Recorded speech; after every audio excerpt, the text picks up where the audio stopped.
E uma vez que esse circuito ele possui as funções booleanas e dele é possível montar circuitos integrados, observa-se que existem alguns circuitos integrados bem consolidados nesse tipo de aplicação. Tá?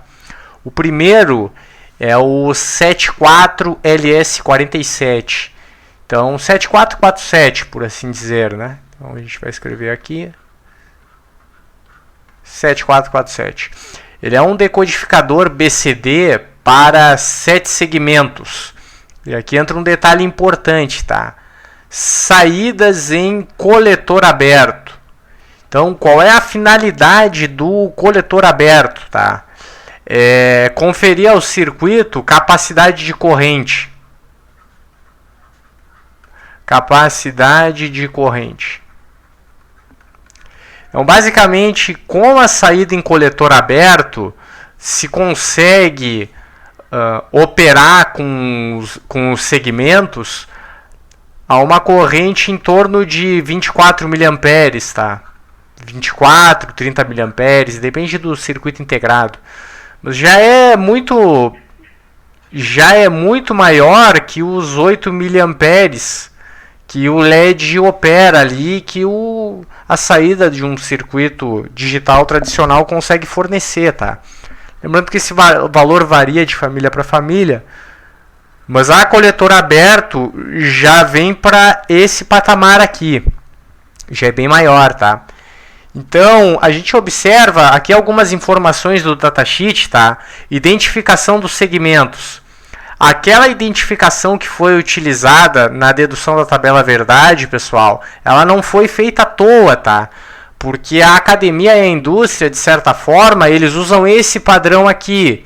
Então, se o usuário quiser utilizar outro padrão e projetar, por exemplo, C, B, A, F, G, D, E, não tem problema. Mas a tabela verdade, ela vai ficar bem diferente. O circuito utilizado para implementar esse padrão vai ser outro. Então, de uma forma geral, a indústria ela adota esse padrão nos circuitos integrados, tá? Por exemplo, o 7447, a tabela verdade dele está aqui. Então, aqui estão as saídas, aqui estão as entradas. E no próprio datasheet, eles mostram o padrão que aparece no display para um determinado número decimal. Então, 1 é assim, o 2 é assim, o 3 é assim, o 4. Observem o 6. O A não está aceso no 6. Por quê? Porque eles procuram sempre o caminho de menor energia, tá? Aqueles segmentos que haviam sido mencionados, eles estão aqui. Olha como fica o 10, o 11, o 12, o 13, certo? O 15 está em branco, por quê? Porque o display ele não vai acender, tá?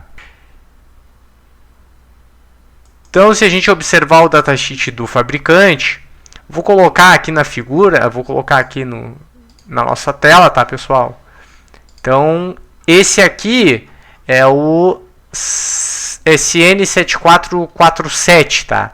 Ele é o 46, ele é o 47, o 48 e o 49.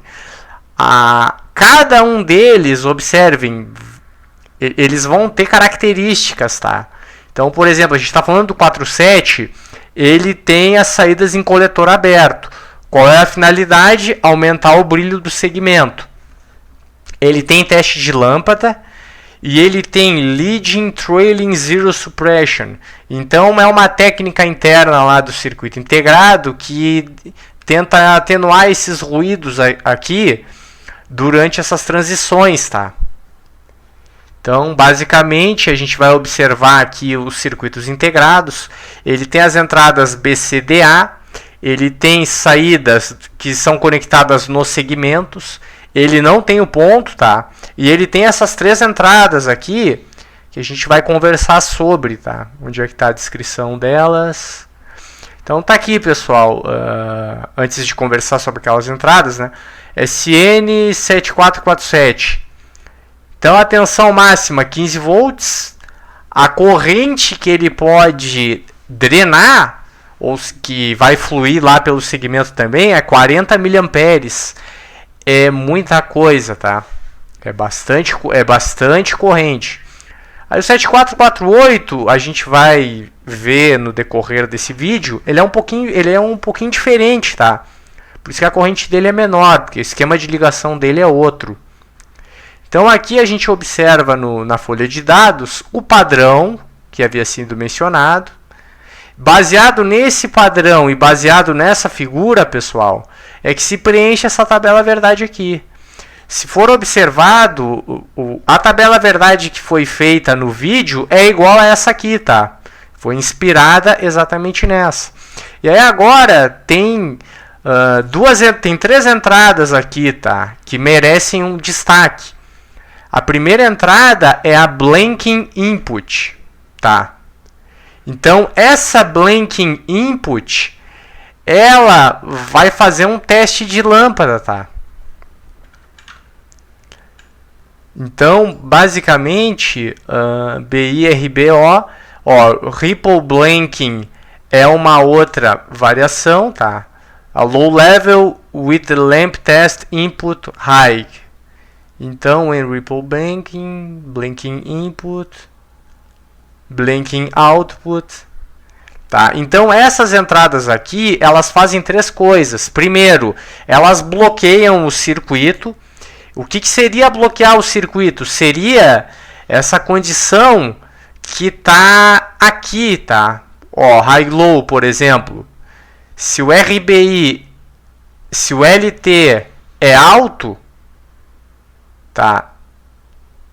Vamos ver, é essa aqui, tá? Desculpa, é essa lamp test aqui. Se esse LT for low, não interessa o que acontece no resto do circuito, acende todas as lâmpadas. Então isso é uma forma de bloqueio. Por quê? Porque se a gente ficar variando os valores da entrada aqui, não vai acontecer nada no circuito, tá? Então, para que o circuito opere normalmente, a gente precisa que o lamp test ele fique conectado em alto, tá? O RBI, por sua vez, ele, se conectado no nível lógico low, observem aqui pela tabela, ele depende do LT no alto, tá? Para que ele crie essa condição de desligar tudo. Então ele desliga todos os segmentos. Agora, o RBI, por sua vez, ele precisa do LT em nível lógico alto. Quando está em nível lógico alto, se o RBI estiver em nível lógico alto, ele acende todos os segmentos, menos o G. Ok? Então, tem que tomar muito cuidado com essas entradas, LT, RBI e o BI, RBO aqui, certo? Então, o BI, RBO, para a operação correta do circuito, ele tem que estar submetido a um nível lógico alto. Quando ele está num nível lógico baixo, ele vai depender do que tem no LT e no RBI, tá? Então, de qualquer forma, no nível lógico baixo, observem que a lógica já é perdida, tá? Não interessa mais o que acontece nas entradas. O resultado não necessariamente vai ser o segmento que vocês querem, tá? Então, assim como o 7447, pessoal, nós temos aqui também o 7448 e aqui tem a tabela verdade dele, tá? Com todas as possibilidades aqui e baseado nisso é que é feito o circuito do codificador. Então, o circuito do codificador, ele está aqui. Então, o 7447 está aqui, o 7448 está aí. As equações que nós deduzimos, elas estão por aqui. Não é somente elas, por quê? Porque tem as funções auxiliares ali, tá? É o Blanking Input, Lamp Test, Ripple Blanking Input, certo? Então, as entradas dependem das entradas do código BCD e dessas entradas de controle. O circuito já fica grande e a gente observou isso aqui no mapa de Carnot, tá? Que as expressões elas não são muito simples de deduzir, com o mapa fica fácil, mas observem aqui, tem uma quantidade significativa de portas lógicas, tá? E o datasheet, ele corrobora com essa realidade, tá? Tá cheio de porta lógica aqui, certo?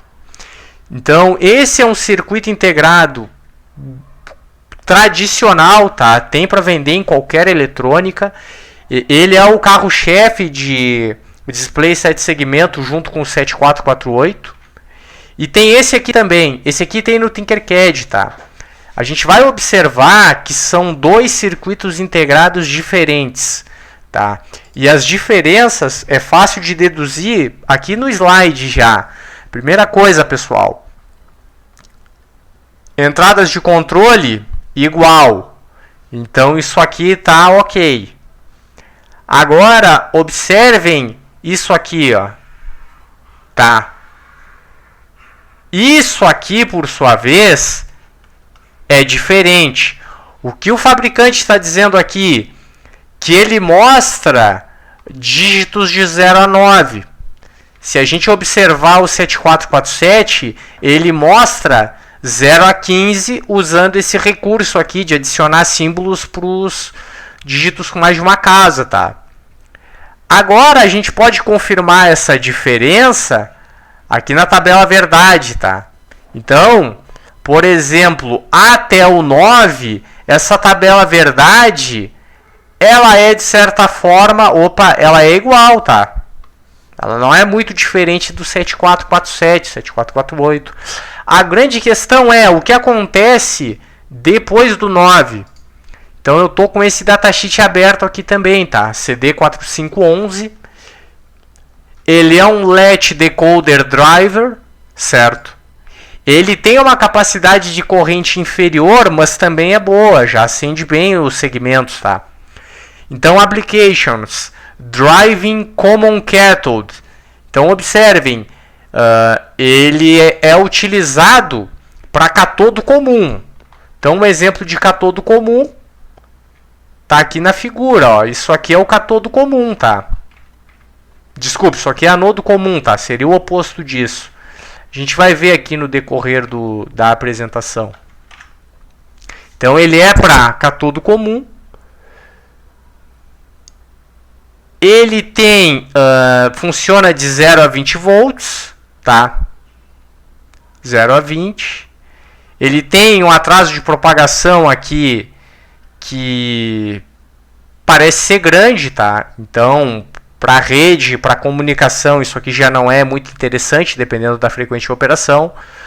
E tá aqui a tabela verdade dele. E observem o detalhe, a diferença. Ela tá nas combinações que são maiores do que 9. Então aqui está o 10, aqui está o 11, aqui está o 12. Observe o que acontece. Não acontece nada, tá? Então essa tabela verdade aqui, ela é diferente da tabela verdade do 7448. E isso traz diferença nos mapas de Carnot. Isso vai retornar um circuito digital bem diferente e tem que tomar cuidado, tá? Se vocês querem representar 0 a 9, esse aqui é uma boa opção e o outro também. Se vocês precisam representar mais do que o 9, não dá para usar esse aqui sozinho, tá? Então tem que tomar cuidado com isso. Então aqui está o circuito digital dele. Ele é composto por portas lógicas NOR, tá? Portas lógicas NAND, portas lógicas NOT, certo? E tem mais algumas funções auxiliares, tem proteção também, tá? Isso é interessante, tá? Esse circuito aqui ele tem proteção, então se a tensão na entrada for maior que VDD, grampeia a entrada no valor de VDD. Se ela for menor que VSS, grampeia VSS. Então eu acho que o 48 não tem, tá? Teria que olhar isso com mais critério.